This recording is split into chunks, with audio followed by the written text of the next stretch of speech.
So yun guys, magandang umaga ano. So meron tanong yung ating isang subscriber dito, no? So ang sabi niya rito, ilalagay natin sa screen, boss, kung pwede ka ba maging specific sa vibration niya, like saan part ng motor ang vibration kapag nag high speed, no? So ganito guys, pagka unang bili natin ng ating unit, no? So ang unang-una nating i-check diyan guys ay itong mga bolts. Dito tayo sa kabila. So ito guys, no? So ito i-check nyo to kasi nung nakuha ko ito, maluwag to, no? So nakaikot pa ako ng dalawa. So yung mga bolts niya dito sa engine. Yan, sa engine, no? Tapos meron pa yan dito sa taas. Yan. So iikpitan nyo lang yan, yan yung mga yan, no?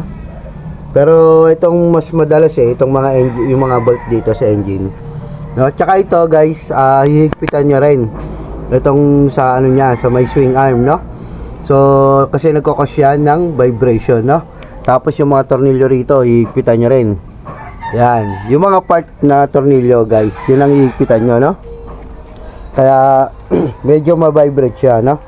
At isa pang dahilan guys, kaya may vibration, kasi ang stock natin na na sprocket ay 45, no? So pagka tumatakbo na tayo, yung pag na-reach niya na yung lakas ng ating sprocket na 45, hindi na kinakaya ng ating makina, no? So kaya lumalakas ng vibration niya. So humihingi ng dagdag pa, no?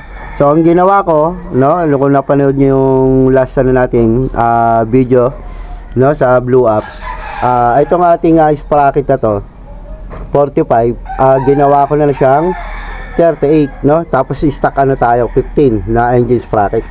Pero ito ginawa ko ng 38, no? Kasi diba, tulad ng sinabi ko last video ko, gagawin ko sanang 16 itong ating engine sprocket, tapos i-stack tayo ng 45, no? Pero napag-desisyonan ko na hindi ko nagagalawin dito sa engine, dito na lang ako magbababa, no? So imbis na 42 nilagay ko na sa 38. Kasi ang 38 guys, pwede siya sa patag at pwede siya sa ahon, no? Tapos yung adjustment naman ng ating kadena, pagka naghigpit kayo, meron naman dito nakalagay, ayan, no? So pre-play, so kailangan may pre-play siya, no? So ayan, nakalagay naman dyan 15 mm o 3 by 5 inches, no? So kailangan meron siyang play, hindi siya yung maigpit, hindi yung sobrang luwag, no? So kanina, tinesting ko naman kanina, so may angkas pa ako, kahit medyo paahon dito sa amin, kayang-kaya, no? Kasi 38 siya, so ang ratio niya pumapatak ng 2.5, no? So ganoon lang naman siya guys, i-divide nyo lang. Pagka mas high speed, 2.7 siya pababa, no? Pagka yung gusto nyo naman ng malakas sa ahon o hatak, 2.7 pataas. So magiging combination lang yan, katulad dito 38 divide 15. So pumapatak lang siya ng 2.5, no? Yung isa kasi natin 45 divide 15, pumapatak siya ng 3. So medyo mataas at kailangan nun sa ahon. At pan tricycle nga naman, no? At ito naman kasi pan tricycle, no? Kaya ganun. So kaya yan, kung nasagot ko yung tanong mo, no? Kung saan specific na vibration. So totally dito guys sa ating motor, ma-vibrate talaga siya kasi nga push rod siya, no? So yung push rod talagang malakas ang palo niyan, kaya medyo nagba-vibrate. So ang ginagawa lang natin ay binabawasan lang natin yung pagiging vibration niya na malakas, no?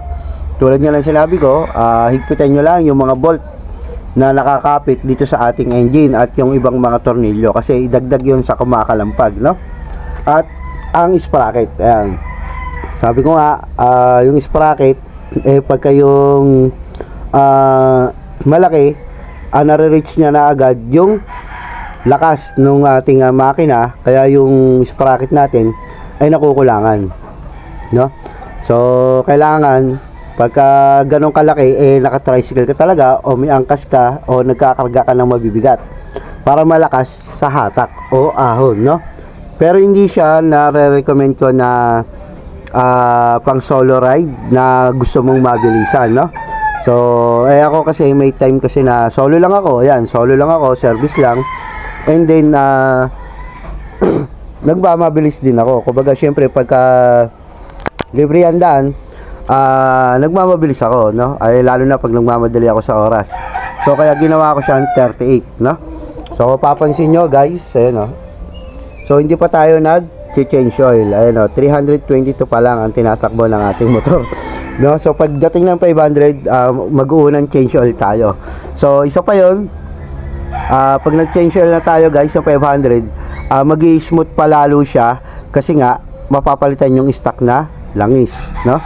So isa 'yun sa mga makakabawas ng vibration natin. Kasi bago langis. So ang recommended ko rito, guys, mas maganda langis yung Petron na may may jaso, no? May tatak na jaso. Tapos mas maganda siguro kung 20 by 40, no? Yan ang maganda. 20W with 40, no? So yun ang medyo may recommended ko na langis. Pero syempre, depende pa rin sa inyo yan kung anong gusto nyong langis na brand, no? Tayo naman yung sa atin lang ang nalalaman natin o yung na-experience natin sa mga gantong motor, no? So yan, guys, no? At shoutout nga pala dito sa ating subscriber, no? So sana nasagot ko, no? Si Sir Joey Beat Belhida, no? So yan, nabubulol pa tayo. So I hope nasagot ko yung ating ang iyong sagot, no? At kung meron pa kayong comment, pa-comment na lang. Kung kaya nating sagutin, sasagutin natin. I-research din natin, no? Para maibigay natin ang tama na sagot sa inyo, no? So, kung bago ako lang sa channel ko, huwag kalimutan mag-like, comment, and share nyo na rin itong video na to. At pa-subscribe, no? So, click nyo na rin ang notification bell para update nyo pag meron tayong mga bagong ina-upload about dito sa ating motor, no? So, Rusi Macho TC150, no? So 150, 175, 125, halos para-pares lang yung kanilang sprocket, no? Tapos yung cost ng vibration, iisa lang yan, guys. Pero pinagkakaiba lang nila, syempre yung lakas ng makina, yung consumption ng gas, yun ang pinagkakaiba, ano? So syempre ang 125 pang service lang talaga yon, diba? Pagka 175 talagang pang tricycle yon, na pang malakasang ahon, pang kargahan, no? So yun lang masasabi ko ngayon, guys, ngayong araw. At maraming salamat. At ingat kayo palagi. So God bless.